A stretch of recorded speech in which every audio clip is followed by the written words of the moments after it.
शेतकरी मित्रांनो, बेडवर केळी लागवडीचे काय फायदे असतात ते तुम्ही प्रत्यक्ष पाहू शकता. बेडवर लागवड केल्यास आपल्याला डबल लॅटरल टाकावी लागते.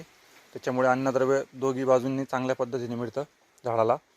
आणि हवा खेळती राहिल्यामुळे मुळ्या कायम वापसा स्थितीमध्ये असतात आणि अन्नद्रव्य घेण्याचा अपटेक चांगला वाढतो.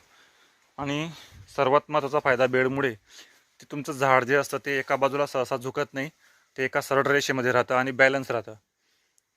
म्हणून बऱ्याच लोकांना जी मनात भीती आहे की बेडवर लागवड केल्यामुळे झाड पडू शकतं खाली, पण तो निव्वळ गैरसमज आहे.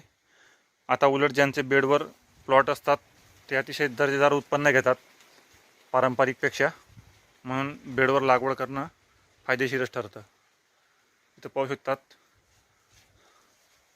झाडाला साधारण 30-35 किलोचे केळीचे घड आहेत, तरीसुद्धा झाड एक बॅलन्समध्ये आहे, एकदम सरळ रेषेत आहे. तर हा दोघी साईडने लॅटरल टाकल्यामुळे दोघी साईडने मुळ्यांचा विकास चांगला झाला आहे आणि त्याच्यामुळे आपल्याला तो फरक दिसत आहे.